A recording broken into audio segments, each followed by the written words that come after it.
Yo, what's good, peeps? Welcome to a very special edition of Above the Rim. I mean, there was just too much to talk about yesterday.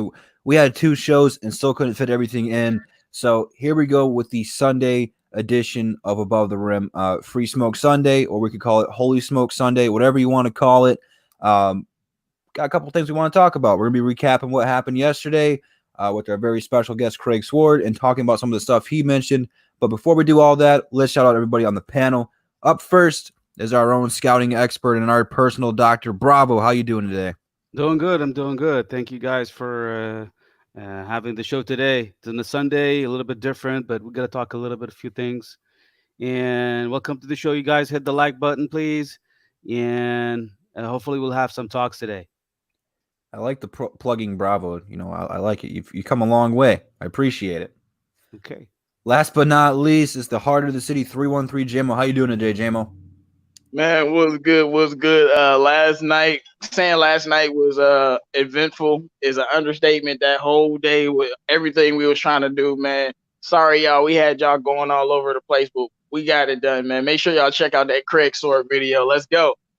JMO's link is in the description. You want to go to his channel if you guys missed out, because we're going to be referring to some of the things that he talked about on the show and really going in depth and talking about it today. So go back to JMO's channel. It's about an hour, 15-minute video. He talked about a lot of cool things. He talked about Sekou a lot, and that's where we're going to start out today, fellas. Craig went on to say that he was a LeBron James fan. It's kind of who he idolized. Now, I don't know how many people here are LeBron fans. I'm not going to bash you. I'm not going to praise you. But you guys have to know, people who like LeBron like that really don't like comparing to anyone in the game today to LeBron. Craig went on the record to say that Sekou is going to be a LeBron-type player, which is huge because we all know NBA experts, us, people who write articles, compare him to a Giannis or a Siakam, where he comes in the league at 18, very skinny, very thin, athletic potential, needs to get better. And both those guys right now are all-stars. Giannis is, if not the best, a top 3 player in the league right now. When someone compared our young fella to LeBron, it's like, oh my God, because LeBron's a top 5 player of all time, unless you're Paul Pierce. J-Mo, man. Right, I'm about to be like, not everybody agrees. J-Mo, man, what do you think about Craig comments yesterday about Sekou being like LeBron? Well, so I had asked him, I asked Craig, I was like, because, we as fans, we arguing over what position he should play. So I'm asking him, I'm like, so what position should Sekou play? He was like, every position, he kind of reminds me of LeBron. I'm like, yo, hold up. Because this is one of his teammates. This is a guy that's watching him play every day. And, the kind of vibe I'm getting is with the way he was talking is basically like, you could tell it in his tone. Every day when he going to practice with Sekou, all the times they spent on the G League team, Sekou was probably the best player on the team, and it probably wasn't even close. Like that's the way it seemed like, he said this man can play every position, said he could pass the ball too. And I mean, I've always talked about him passing the ball. I've always said that Sekou's going to be an all-star, got that superstar potential. And I said he was going to be better than Siakam just because Siakam was 22 when he came into the league. So, and Sekou was 18, same head coach for 1 year, but I just hope that everything that he says turns out to be true. And I'm just very excited. It's good to hear players who actually play with these guys, who are actually being genuine, talk about how great these other players will be. Because when we say it, we sound like fans. When we tell y'all not to bash Sekou because he next up, y'all say, but he ain't doing enough. And we telling you it's the coaches. The players around Sekou definitely know that he's special and that he is next up. So it's another player he said was next up. It was interesting. We're gonna talk about that later. But I love what he said. It just gives me more confidence in my own convictions. I've always thought Sekou was gonna be a top 5 player from that draft class. So we'll see. That's gonna be a high praise for him too, because you got Ja Morant and Zion right now, who probably some of the most ready rookies we have seen. It seems like all of a sudden now in the NBA, players are just more ready. I mean, look back at Jason Tatum, Donovan Mitchell. Lonzo had to get another year before he got his wings underneath him, but that draft class was really good. Then you had Luka and Trae Young. They came in right away. You got Ja Morant and Zion. Those two guys were really good right away.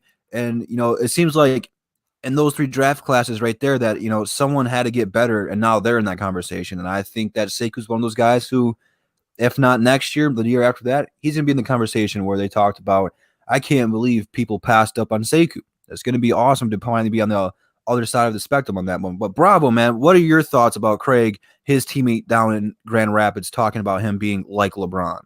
It's actually very interesting and surprising that when he mentioned a few things about Sekou, I couldn't really believe. So I wasn't really sure. Is he really talking sense or he's just making fun of the whole thing?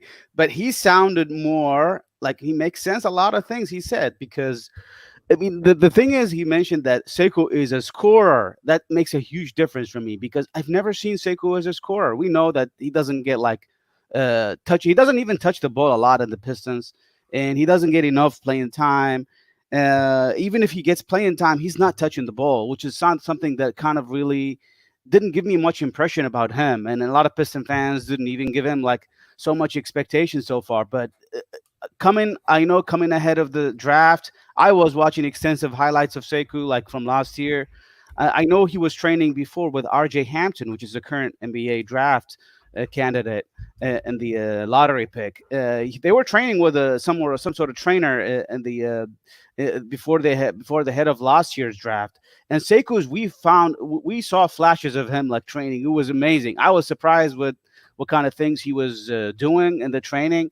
And even we heard Dwayne Casey said he made 17 consecutive 3-pointer jumpers from that point. So these things will make you really open your eyes about like Sekou's future potentials, because we haven't seen this obviously in this NBA the last year. Only we've seen few flashes of him.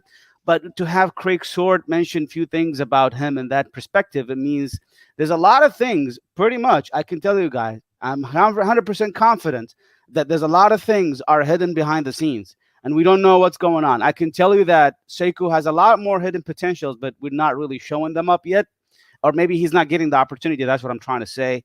And I think he definitely needs to get more opportunity, more playing time, more touching the ball. And I don't understand why he doesn't even initiate the offense. I mean, you mentioned him as a scorer. Well, if he's a scorer, that explains why he didn't play well with the Pistons, because we don't need him to score, or we don't use him to score. The main scorers on the team is Derrick Rose, Blake Griffin, and Luke Kennard, and then it'd probably be like Christian Wood. Dwayne Casey probably doesn't even see him as that scoring type. But when you look at the G League games, he's dropping 37 and doing all. And, before that, he was dropping 19, 20, and he was averaging great amount of points. It's because they've like, hey, we need you to score the ball. So if we can make Sekou one of the primary scorers, that would be great. And let him initiate the offense. I agree with that. The other interesting thing, some of the stats, I'm bringing you some stats in here about Sekou's last year. He was actually ranked at the 60th percentile in terms of scoring from ISO position. He didn't even get a lot of minutes, but I looked at the stats for the ISO, like James Harden, number 1, Russell Westbrook, number 2. James Harden was like the top one. I think like a third or fourth is Damian Lillard. He's at the top 10, Damian Lillard. And Sekou was on the 60th percentile. So it was like a 230 players. Sekou like ranges above the mean. So he's, let's say, 50th percentile. It means you are exactly in the middle of those NBA players. 60 means you are in the top 60th percentile rank of those players. So Sekou is in the top like half of the NBA in terms of ISO scoring, and we have seen him a few times taking it to the rim, few times taking it to the post, like scoring against some of the Cleveland Cavaliers power forwards. I've seen him like that, and I've seen him also like even like in some positions with a 3. He initiates some ball by himself, and like in taking it to the last minute, making a call and taking it to the rim, or shooting a 3. He made those. So. But and it's interesting that to see him, he's actually a good scorer at a 60 percentile. That's really good when I read that stat specifically. So it means he needs a chance. He just need more playing time, more chance, and more confidence with the ball. I think that right now, looking at Sekou, what we need to kind of just come to grips with is that he is a guy who can play the 3 and the 4, that any given night he can play either position. And I really think going forward, it's going to be a matchup based of which position he's going to play. Because right now, the NBA is a positionless league right now. I mean, You got centers playing power forward. You got power forward playing center. I mean, there's all kinds of cool, different kind of stuff you're seeing in the league right now.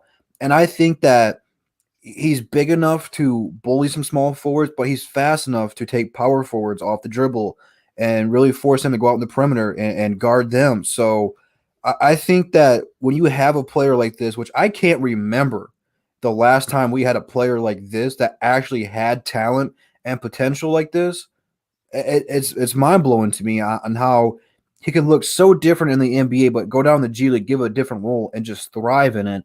It's really on Dwayne Casey to realize that he does got to score. Plus, Craig also said that his passing is incredible. That's a double threat right there. He's going to be one of these guys that is going to become a point forward. It's what Giannis and Siakam is. It's what LeBron is. You see it with Blake Griffin here in Detroit. Someone who can grab a rebound on defense, push the tempo, run in transition, get his own shot off, find his teammates. Sekou has the talent right now to do all that. And I'm not saying, because it's a lot of pressure to put on a guy who's 19. He's going to get more opportunities and more freedom as time goes on. Probably if Dwayne Casey realizes what he's actually got here, might be pretty soon. I don't know. It's going to come in time. We have to be patient with him because he is only 19. But I want to see him get more opportunities. You don't see any other franchises do this with their young talent. You don't see them let's do Jason Tatum, for example. A lot of people think Jason Tatum is overrated if you're outside of Boston. I'm pretty neutral on it. I don't hate Jason Tatum. I'm not a big fan of Jason Tatum, but Boston pretty much had to put him in their starting lineup when Gordon Hayward got hurt. They really didn't have a choice. But because of that, they found out how good he was for their system. So now he's a permanent starter there. I believe he made the All-Star team this year. Look at Donovan Mitchell, the guy we passed on to take Luke Kennard. Stan Van Gundy didn't play Luke Kennard a whole lot his rookie year. Donovan Mitchell was pretty much starting day one. Made the Jazz a playoff team.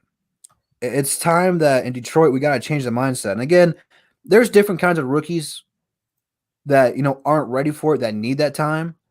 But Sekou is just so talented and so naturally gifted that he needs to get game opportunities out there. And anytime he makes a mistake, don't pull him from the game. That's not what you do to a rookie who's learning the game still. He's been playing basketball for 5 years, 4 years, somewhere around the ballpark.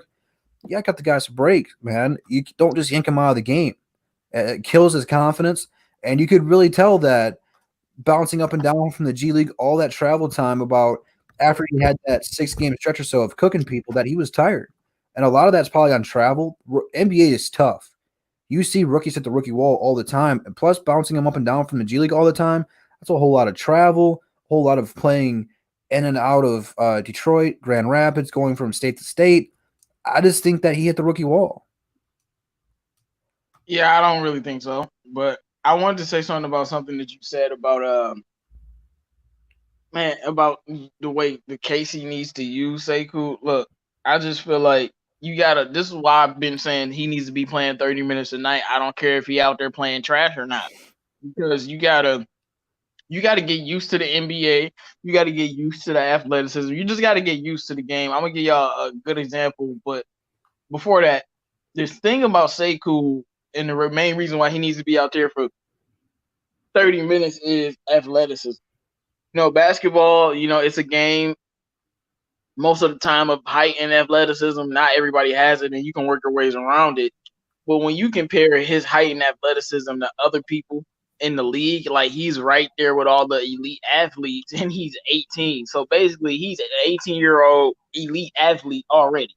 And then on top of that, he has a smoothness to his game, and he has, natural touch. So that's just a natural ability. But with Dwayne Casey, man, you have to let Sekou just go out there and just play for 30 minutes every night.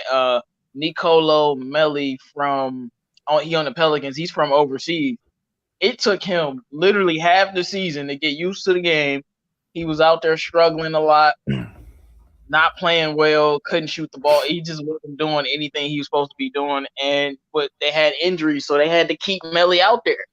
And then the second half of the season, it was like 7 games before Zion. Yeah, I remember a game against the Pistons. Nico Melli, he bust our ass. I just remember against the Pistons.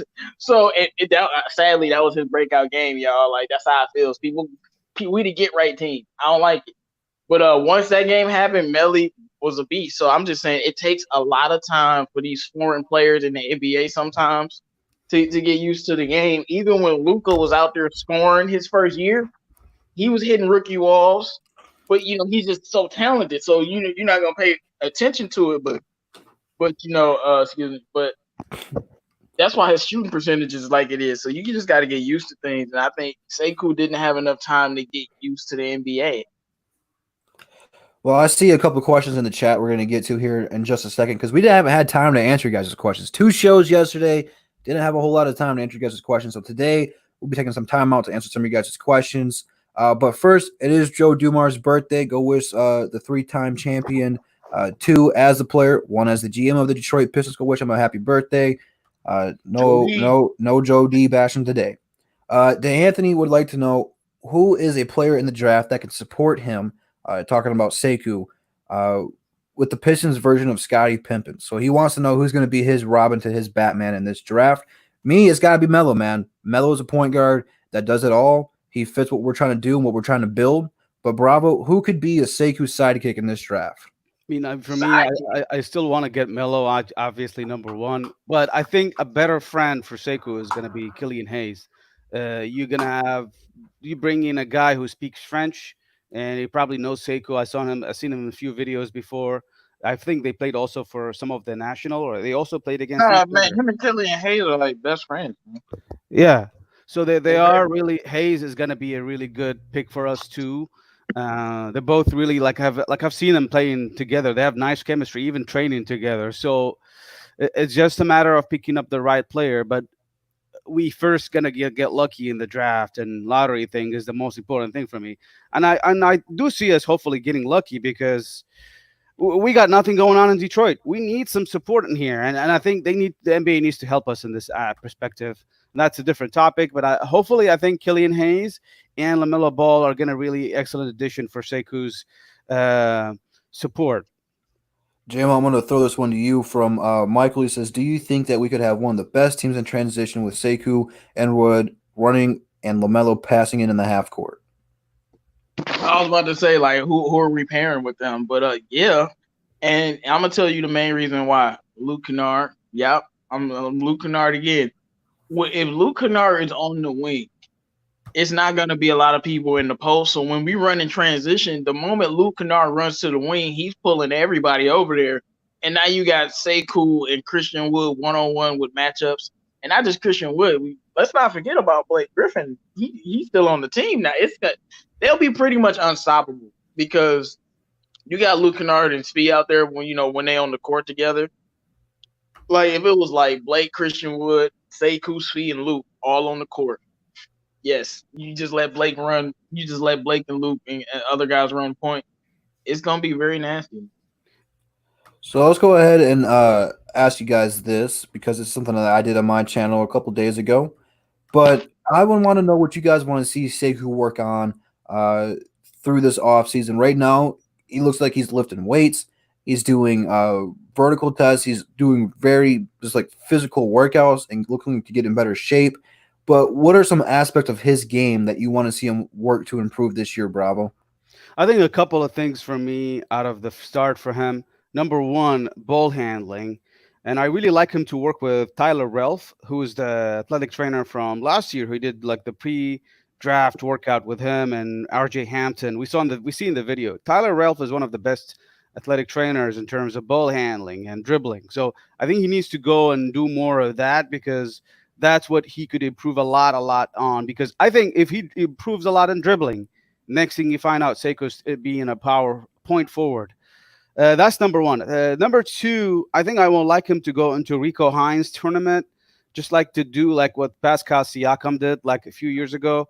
I think that's something interesting for me because it looks like those players there get pressure free during those tournaments, and they play really well. We've seen Luke Kennard, I believe, last year, and we've seen also Pascal Siakam a couple of years ago. The Pascal was really the time when he really exploded in that tournament, and he became the star he is this last year. I think that tournament sounds to be like interesting because, like I mentioned, you're working out with a bunch of NBA players, random NBA players. I think Sekou will be interesting to work in that specific tournament. No specific trainer, but that's a good thing for him. Yeah, I mean, playing extra games is not going to do anything bad. We'll have to see what's going to happen with this whole virus stuff, and if Yeah, all that stuff's yeah, still open. But if it that is, sucks. there is no bad thing like more basketball. I mean, the Drew League's pretty popular. I'm sure you can go in there and play with some of the NBA guys down there. But JMO, man, what are some of the aspects that you're looking for Sekou to improve this offseason in his game? Look, I mean, look, I'm not gonna get upset if he go to the Drew League, but that wouldn't even be fair. like that's worse than the G League. You see what he I doing? want to see some posters. I want to Rico, see him, do shoot some threes. I just want to see some highlights, man. man. I mean, I'd rather him go to Rico Hines because like it's NBA players like Donovan Mitchell, Dennis Smith. Back in the day, KD and Melo and them, like the real top tier players go to Rico Hines. So he actually, for lack of a better term, he can actually get cooked. And you gotta learn, man. It's better to get cooked in the off season when it don't matter than you get cooked in the league. You know what I'm saying? But I think he needs to work on two main things: consistent aggression, and have a more consistent jumper. Like I know he can shoot. We've seen it already, but I need him to get to 37, 38% type of consistent. And I thought, because of what was going on with Dwayne Casey, messing with his confidence, taking shots at him in the media, he lost a little bit of his confidence and he wasn't aggressive no more. So he needs to be more aggressive off the dribble. Because, I mean, Bravo's right. He definitely needs to work on his ball handling. But I think at this point, like as he is right now, he's good enough to be able to drive to the rim and score on people. I've seen him do it. And I'm telling you, man, if he's really out there working on his body, this dude is already an athletic freak. If he come back in tip-top shape, this dude is going to be a beast, bro. Like, do y'all realize we talking about Sekou getting in shape and he's already an athletic freak? That's just something. That's why you just got to give him the ball and just be like, score. Like, they can't stop you. Like, he like I said it before. We drafted him, and I continue to agree. He's going to be one of the most athletic players in the league, and that's why he has to work on being aggressive, and he has to work on that shot. I agree with you being on aggressive. I think there's a lot of times, and again, I don't know if it's all on coaching, if it's what they told him to do, but lot of times you do what they tell you. Right. Because I remember when I used to argue with people about Lonzo a lot, and I used to tell them the coach is telling him to do this stupid shit, and they're like, "No, man, ain't no way." And then you saw it. You're like, yeah, that's what the coach told me to do. So it's kind of what they tell you to do, because sometimes coaches just let players run free. And once you let players run free, then you see what they really are. Luke Kennard went through a lot of that, and he's still going through a lot of that, and they just won't let him play free. Derrick Rose came here, and I know he got a reputation, but they let Derrick Rose do whatever the hell he wants. You know what I'm saying? Like, why can't Sekou? He's the number one. He's supposed to be the number one pick. You know what I'm saying? I know he was drafted at 12. But we know he's a high lottery pick level player. So I just give him that opportunity to do those things. Only problem that I have is in a lot of the plays that they ran, it came off the pick and roll, and the defense collapsed, and they kicked it out to Sekou, and they let him shoot that three. But we're looking at this like none of our shooters have that kind of freedom to get what Sekou got. But at the same time, Sekou's that guy where if he drove, like he's got such great leaping ability, even outside of the painted key. Like if he goes up, it might not be a dunk, but he can hang in the air and get a layup. I just think that Casey needs to tell him like, hey, you don't always have to settle for the 3-point shot. Drive it in, put somebody on a poster, or go to the paint and try to draw a foul.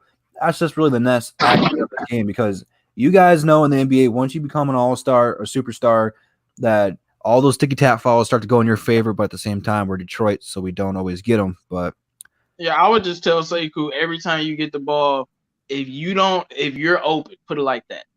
You're open, score. I don't care how you do it, score.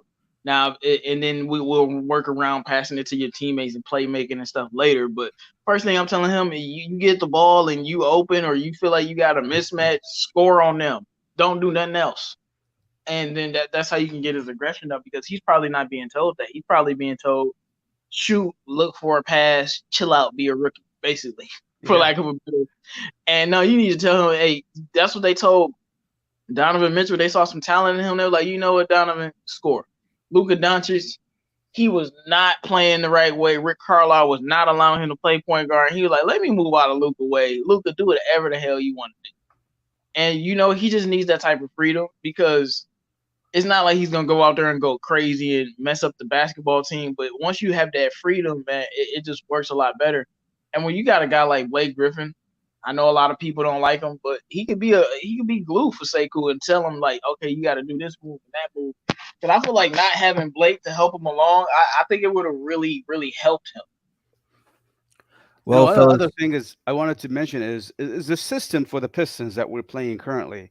So our main problem last year was also turnovers. You remember that, right? Turnovers was so high at the beginning of the season. We may average like 20 turnovers a game. And that's changed the dynamics of how we played the point. You notice that when we have Bruce Brown running the point, the problem happened when we had the point. He was really doing nice plays, but the way he's playing, we cannot afford to give the ball to Sekou and give it away in the next few minutes. So that's why I think the system of Casey was also part of the problem. I mean, I think we just need to. I know we try and limit the turnovers, but having a lot of concern about turnovers limited Sekou's potentials, I think. Well, I mean, you have turnovers when you don't have a point guard. Yeah, that's why you exactly. Point guard who doesn't turn the ball over. Yeah, and it's kind of sucks, man. So even remember like how many Andre Drummond made turnovers last year? Each game we made about 4 or 5 turnovers. That was terrible. So I think that's the problem. A lot of turnovers. We don't have enough good point guard, and that's a problem. So when you have Bruce also limited Sekou's fast break potentials. I've seen Bruce running the point. When there's a fast break, Bruce is not a guy who likes to take it to the rim immediately. He slows it down, try to place the pick and roll rather than going through the fast break. Because we know Bruce, if he's trying to go through the fast break, he sometimes loses the ball immediately. He's not a great penetrating to the rim. He can really score off the lane, but we've seen him struggling, like sometimes initiating offense unless he's really doing it through the pick and roll. So that's the problem with the Pistons in here. We need a different point guard in order to have success for Sekou. And I think we need to have the ball for Sekou too. He's only like using the ball 16%. A lowest usage, like 10 to 16% is nothing out of the rest of the players. So that's what I wanted to elaborate on this particular problem. This is also Casey's system. Well, fellas, it looks like Pistons legend John Lure has retired from the National Basketball Association.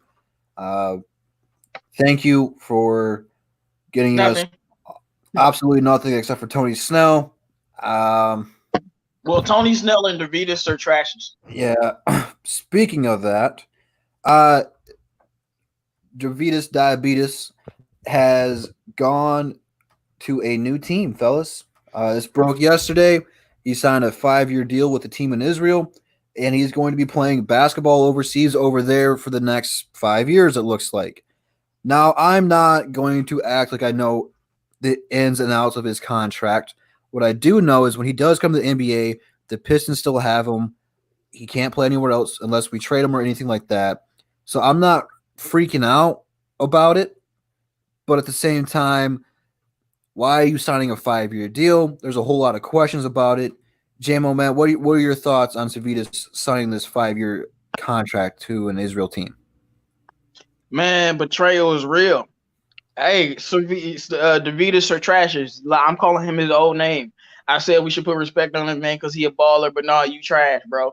How could you betray us like that? The moment I gas you up as a baller, you want to go and say, yeah, I'm gonna go play for Israel. Man, okay, look. Let me be honest here.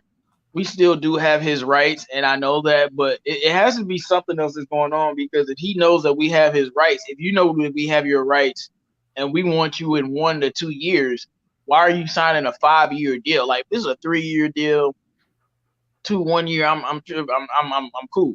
Why are you signing a 5-year deal? Why are you trying to play? I know he's not trying to play overseas for 5 damn years, and you got drafted into the NBA.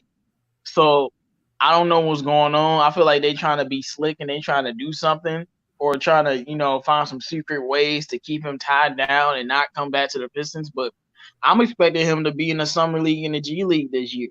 I mean, whenever the summer league comes back, but I don't want him wasting his time playing overseas in Israel with a bunch of scrubs that ain't gonna help him. He need to be letting Craig Story dunk on him. That's what he need to be doing. So I don't like this at all. To be like, I don't like this. I really don't. And like I said, I know we have his rights, but if he knows that we have his rights, why would you sign a 5-year deal? It seems kind of fishy to me. And I don't know what he's doing, but look, man, we got his rights. So whatever he wants to do, go ahead and do it. Continue to get better. But man, I don't know. Bravo, you watch a lot more of the foreign games, or at least have a better knowledge of the foreign games than most people. What are your thoughts on him signing a 5-year deal with this Israel team? First of all, let's say welcome back to the show, CA3 Sports Talk. What's up, man? What's up? What's up, man? Yeah, so when I answer the questions about particular Sirvydis, I think I'm not concerned because this is not happening behind the Pistons' back. It's not like he's backstabbing us. There's no way he's going to sign a 5-year contract without letting the Ed Stefanski what he's doing. He is part of our organization. He's part of our team. We have the second round draft. We have his rights. We can bring him anytime from the Israel team. You know, the thing is, as you know, draft and stash player means you stay in Europe. You can play for any team outside the NBA. That's fine. But we have your right. We can bring you in anytime we want. And if that comes in, means your contract with the new team is whoever you're playing with is basically forgo in that case. So I think in my opinion, I'm not too much worried about it because I think from that perspective, I think the Pistons know for sure about this. There's no way he's going to do this. If he's done this behind our back, you would expect Sirvydis not to come here for the Pistons. There is a potential. Yeah, I don't think it's behind our back, but why did he sign such a long-term deal?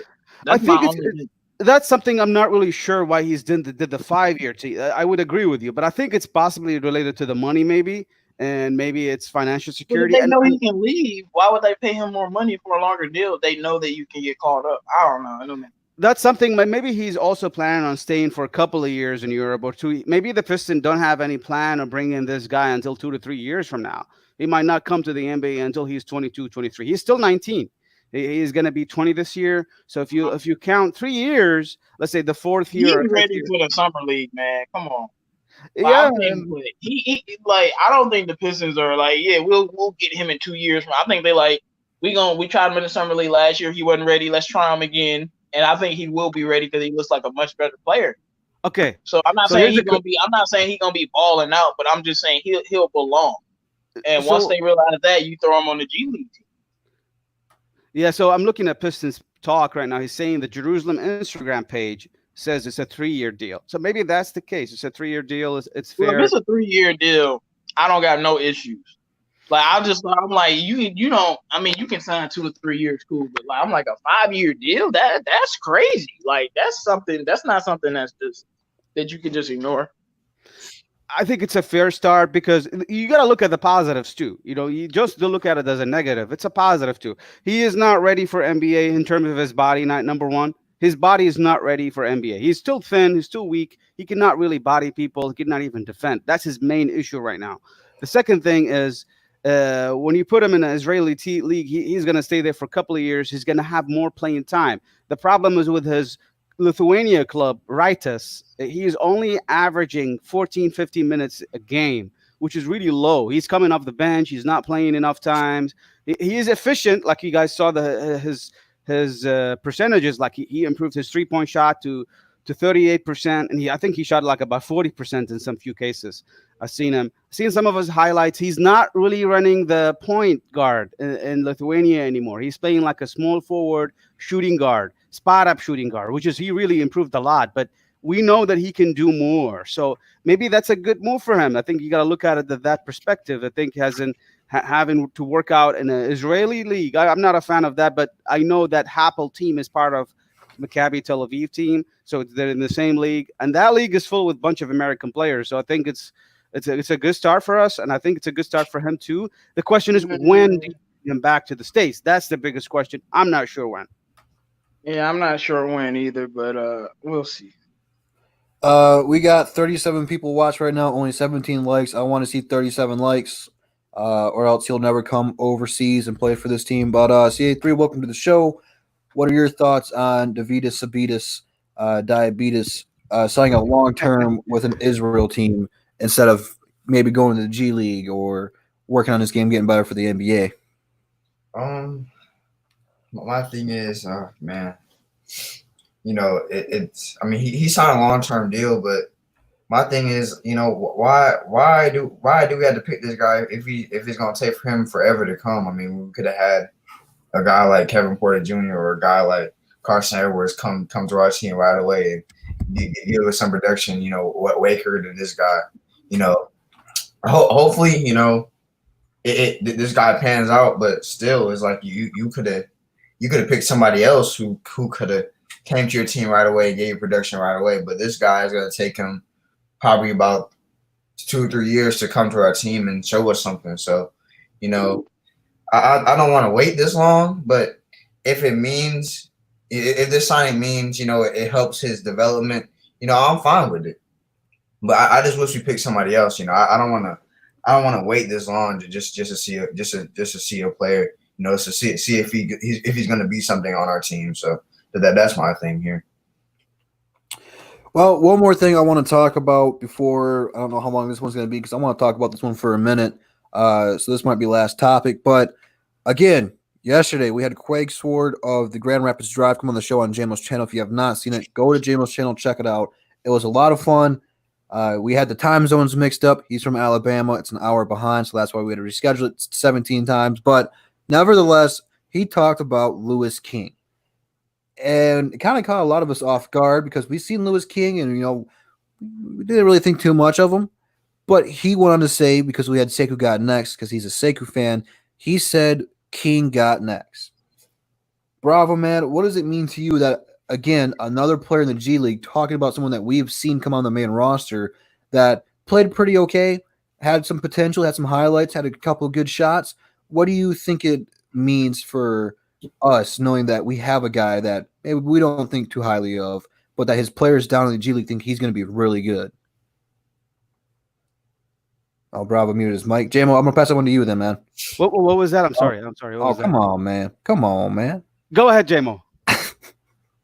All right, I'll take it. I do want to talk about what Piston Talk said in the comments. He had a really strong Euro Cup. Yeah, see, that's my reason why, and I'm sorry, Drew, I don't mean to go back to the other question, but that's my reason why I don't want him signing a 3-year deal with a team in Israel, because I think he's ready for the G League. And we saw he was the little Euro Cup MVP, so I don't like that. But Louis King, yeah, so I'm not really that big of a fan of Louis King. I mean, I watched Oregon in college, but I really hated Oregon. So I didn't really care about none of their players. With Louis King, he's actually played well.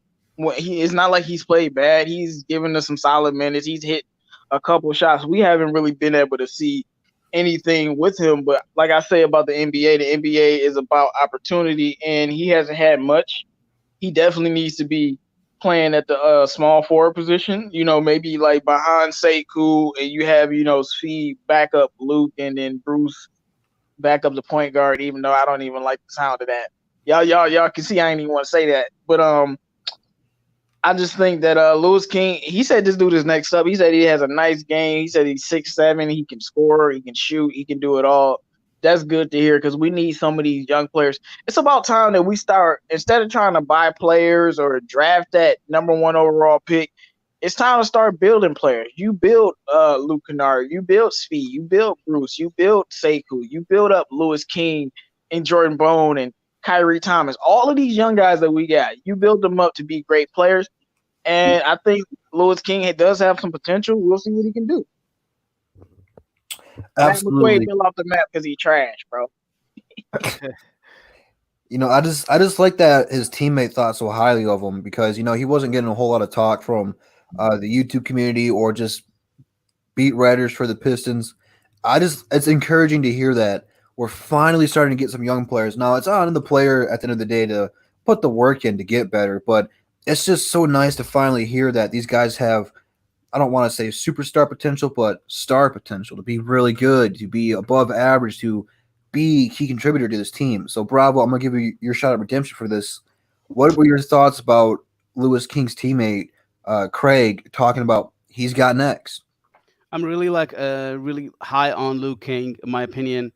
I actually found his really highlights of the G Leagues, and I watched a lot of G Leagues, Detroit Grand Rapid Drive team.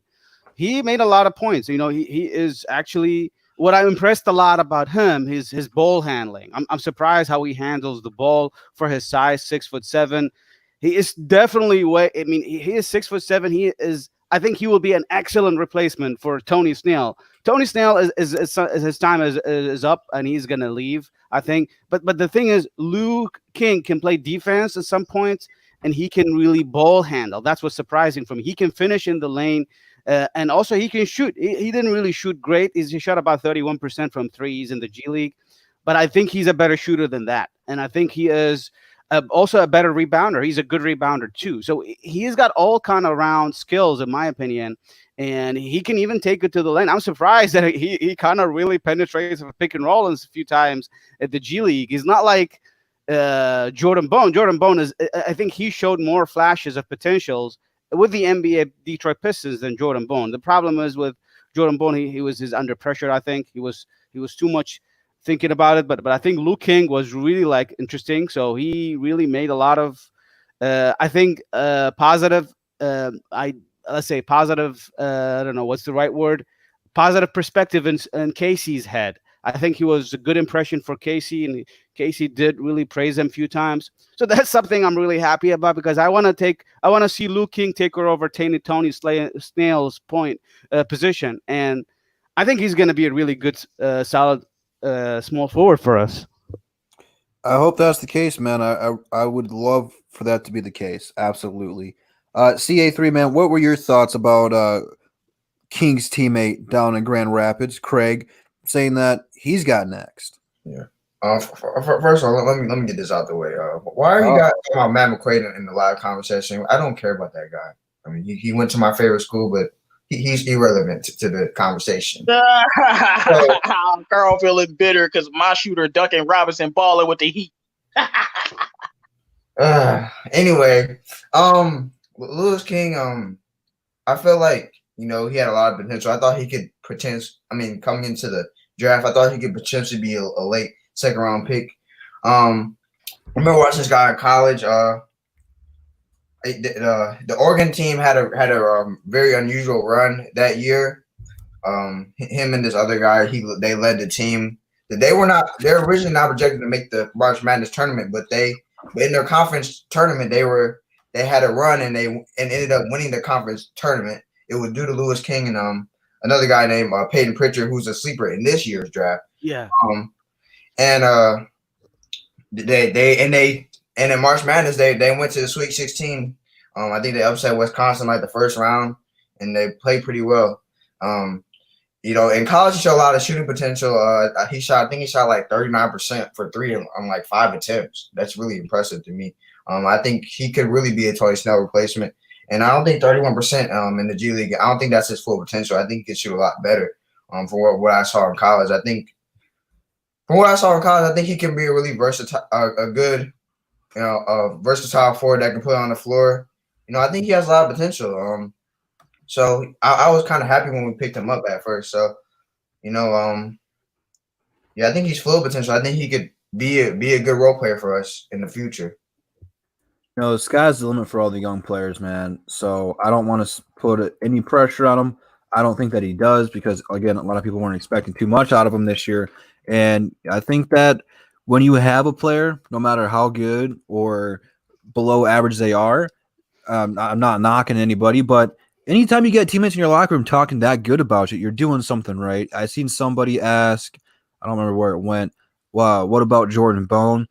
Craig's comments on that was that he is quick, is super fast, one of the fastest players on the team. Seriously, guys, if you guys have not watched any of the Grand Rapids Drives games, go do it. This team is super athletic. They are fun to watch. They are really physical. It was actually a lot of fun. When Andre got traded, I watched a lot of the Drive games because they were actually winning, and they played pretty well. So I'm looking forward to watching them again next year. They got a great coach, a great system down there. But I don't want to be on forever. It's Holy Smoke Sunday. So you guys, which right now, drop your comments down. Questions, thoughts, comments, concerns. We'll get to it real quick. But yeah, if you guys did not check that video out, there's so much more we talked about just through personal questions, questions about the drive. We asked about Sekou a bunch. Go ahead, check that out. It's on JMO's channel. It was about an hour and 15 minutes, so it's not too long. A lot of great questions, man. Go check it out. Paul Scott said, I might be later off topic, but are we trying to keep Luke or Steve going forward? If we have to make that decision, hey, I'm all for keeping both of them. You can play them both together. You can have one come off the bench, one start. JMO, Luke's your boy. What's your thought on that? I'll put it like this. I know about some untouchable players for the Pistons, and Svi is one of them. So is Bruce Brown. So y'all can take that how y'all like it. But I think they really want to keep Svi. Luke, I don't know. If they get rid of Luke, they're idiots. You drafted him 12th overall. Why would you get rid of him and he panned out? That makes no sense. Like, that's literally how losing organizations function. You don't play the players that actually are good that you drafted. You know what I'm saying? But I know they want to keep Svi, but I think why wouldn't you keep both? Like, it just doesn't make sense to me. Like, why wouldn't you have two elite shooters? You know what I'm saying? Like, it doesn't make sense to me not to keep both. It's kind of like saying you're going to trade Klay Thompson because you got Steph Curry, you know? Exactly. Like, what are you doing? Yeah, basically. You don't like want you ain't trade. You know that he's not gonna trade Duncan Robinson because they got Tyler Hero. Like, exactly. You know what I'm saying? They gonna stay together. Exactly. Let's see here. D-Lot. Derrick Rose said he really. Sorry. Let me start over. Derrick Rose said he ready to put in all out there. Man, I can't read today. Do y'all think he can run this team? I mean, it's Derrick Rose. I say yeah. CA3 man, what do you think about Derrick Rose running the team? I mean, can he run the team? Yes, he can run the team, but I mean, I don't want him to be the leader of the team in the future. I mean, we need some young talent leading our team. But yes, he definitely can run our team. I mean, he's D Rose. We've seen what he can do in the NBA. Pelly Santos, hopefully I said that right. It says, with regards to the French connection with Killian Hayes, do you think it's significant for the Pistons? Have been in trade discussions with Mikola. He's talking about the guy from New York, or Okubo. Only two French point guards in the league this year. Bravo. What do you think about pairing some of these French players around the league? Oh, he's garbage, dog. Yeah. Frank Ntilikina and Eli Okobo. Not better than Bruce Brown, dog. Yes, I think they're trying to bring one French player with Sekou so that they can have a nice chemistry. And I think, but that's answer your question. I hope so. I think we definitely need someone like Killian Hayes, and I think is going to improve our chances in terms of the team chemistry. Killian Hayes speaks English very well because he was born in Florida, I believe, and he also speaks French very well. So that will probably create a nice chemistry with Sekou, and I think is just having Killian is a great start, but Eli Okobo is like a backup point guard at the Phoenix. I like that player, but is he really? Who was the part of the deal that included? What was it? You guys remember there was a trade talk about Luke Kennard to the Phoenix Suns in exchange for their pick and Eli Okobo and maybe the Javon Carter. I wasn't really a fan of that deal. Okobo is nothing special, bro, at all. Yeah. Javon Carter is like Blues Brown too. Pistons fans, can we stop with this Frank Ntilikina stuff? Look, I'm gonna tell y'all something right now. Frank Ntilikina is garbage. And he will be. And he will be for the rest of his career. Bruce Brown is what Frank Ntilikina wish he could be. Yeah, I said it. Like, no, I don't want Frank Ntilikina. This dude is this point guard version of Stanley Johnson, dog, and he ain't as good as a defender. Like, no.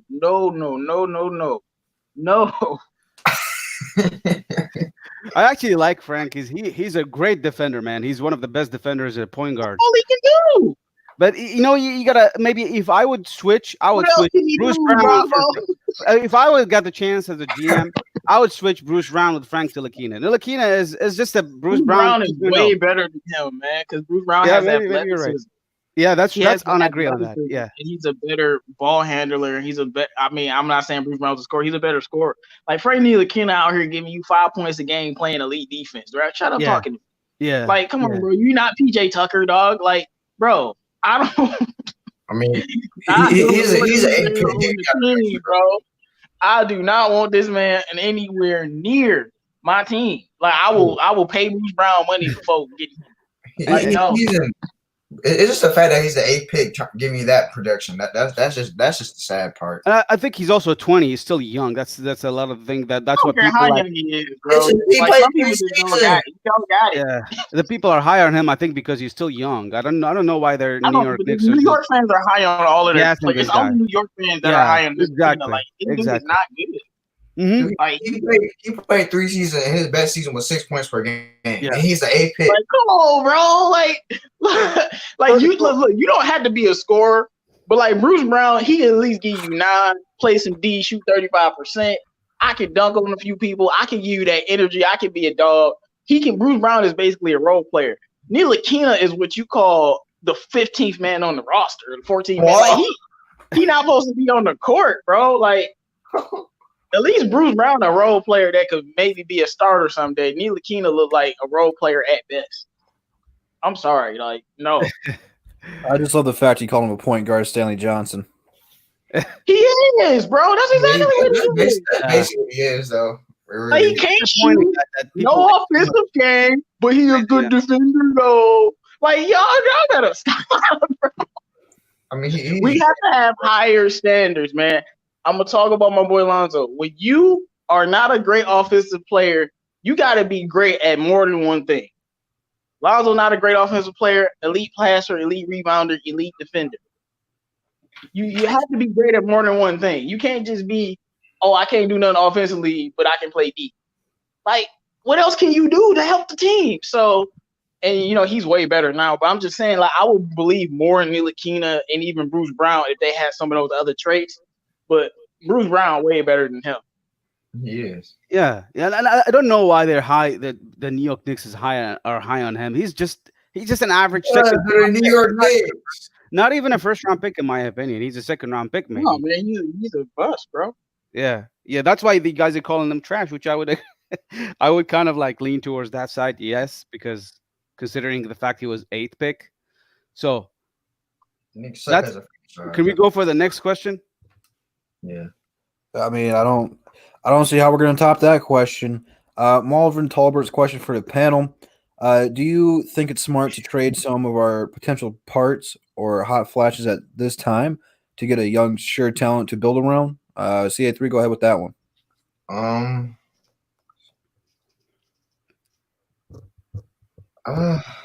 I mean, it depends who you're trading. I mean, it may be. I mean, like what kind of young talent we're talking about? Like, all right, well, I'll help you. I'll name some short talent, mercenary type guys that he might like. Guys like Bi, guys like Zach LaVine, guys like who was the other player I was about to think about? Bradley Beal. Just young scorers that can do the job. I think that's what he's just talking about. I thought he means like Lonzo Ball or De'Aaron Fox. Those are young talents. Yeah, for sure. but what would be the point in trading Lonzo or De'Aaron just to get back Luke Kennard or Sekou or something? You know what I'm saying? It has to be somebody that is like a star. I'm not even saying Zach LaVine and Bi, but at least Bradley Beal, like he's an all-star. So yeah. But I'm giving up anything for Lonzo. Shoot, put him with Sekou is over. Y'all see what he's doing with Zion. Y'all want to hear me? Yeah. Bravo, man. What are your thoughts about trading some of our players right now to get some young talent? So it all depends, like what Carl said. If it's a really young talent point guard, this is what my goal is to get a point guard. The Pistons need a point guard for sure. If we get in a point guard like De'Aaron Fox, Lonzo Ball, Ja Morant, hell yeah, I'm doing it. Ain't no way hell we get Ja Morant. Hell yeah, we're not gonna get Ja Morant. He said a young, sure talent. That's something what he means. Right? If we get a guy like Bi, I mean, I'll trade anything except for maybe Sekou. No, not straight Sekou. I mean, No. but Sekou's you not know, tradable. I mean, I'm gonna be optimistic, y'all. I can see them trading Bi for Luke and Speed and maybe Bruce Brown, all three of them, because they could use them all. So or maybe they want Christian Wood and Luke, something like that. I would give it up. I mean, we got it. Bi to me is gonna be a superstar. So if you can get that player, you got to get him. I hate to break Bi from Lonzo and the crew, but they need shooters and they need players like Christian Wood. So, but the Pistons is never on the phone for these things. You know what I'm saying? You got to be on the phone. Mm-hmm. I agree. Speaking on the phone, we've been on for almost an hour. I don't want to be on all day. It is Sunday's Memorial Weekend, so you people at home, go grill some brats, hamburgers, whatever you're doing. Go drink some Junior Rogers. Have a good weekend. I don't have to work tomorrow, so that's what I'm going to be doing at the least. So we are going to go ahead and transition into final thoughts. Thank you everyone for joining the show. Before you guys dip out, though, hit that like button. Check out that description. CA3 man, what are your final thoughts on today? I wasn't on for too long, but it was still. I still enjoyed my time. I still enjoyed the little time I was on today. So, I mean, it was nice just talking Pistons again, man. That's what I love to do. Yes, sir.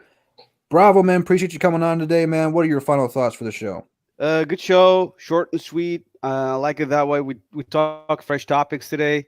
And on that Benjamin Fo's comment, Bravo says Curry is better than Magic. I don't trust him. And Paul Scott says Bravo is violent. Here you go. I was be honest, I was being facetious at that perspective. And I gotta say, I'm just being facetious in that perspective. There's no way. I mean, I'm putting Magic above Curry, but I think Come Curry on, man. is We were having a good show, Bravo. Don't ruin it, man. okay. Curry is a great player. I think he is going to be one of those players we talked about in the future. That's what I want to say. I think Magic is a better player. Hey, don't take me seriously in that comment, please. All right. That's all you got to say, bro. Good job. Right. Way to backpedal. Way to backpedal. J-Mo, man. Thank you for coming on. What are your final thoughts on this? Let's go change it up. Let's say this week we had 3 shows this week, man. What are your thoughts on all of it? But first of all, when Bravo says things like that, he can't backpedal. He got a moonwalk. So, I mean, look, it was a crazy weekend. We had multiple shows for you guys. Craig Sword was on my channel from the Grand Rapids Drive. If you don't know already, make sure you go watch that video and enjoy it. It's just been a good time talking about Sekou, talking about James Wiseman. But I see a couple comments that said never Wood and Christian Wood is untouchable. Why is Christian Wood untouchable? I like the guy, but he's not a superstar or an all-star yet. If we get Brandon Ingram, Christian Wood can pack his bags a million times over. But I just feel like I've had a good time with you guys. I love talking to you guys. We go continue to build and make more moves. Yes, it's Holy Ghost Smoke Sunday, but we chilling. We having a good time, man. Make sure you guys like the video, subscribe to Detroit Drew and CA3 Sports Talk and Bravo and myself. Have a good time, man. This is why we do the show right here. Big, bro. Dude, these comments are my favorite. We got Bravo Bayless. We got Skip Bravo-less. These comments. Don't do one more Bravo like that, man. These comments are why we do it. Hey, Noam's not here with the hot take, so Bravo's got to step up and take the heat for it. So someone's got to be the punishment here, and Bravo just happens to be you. No offense. This is how it goes. But nevertheless, man, thank you guys again for joining. Make sure you guys do like the video. Check out the description. Instagram, Twitter, DSA members, DSA website, all in the description. There's got to be a better way to word it because that's a lot to say, but it is what it is. Do check out that website, though, man. We got a lot of cool stuff coming out on it. It gets updated almost every single day, so there'll be something new for you guys to check out. Yeah, I think this Saturday, Above the Rim is going to be on 7-ish. We're changing the time. It works best for us right now. So for the time being, until sports come back, Above the Rim will be Saturday, 7 p.m. So stay tuned for all of that.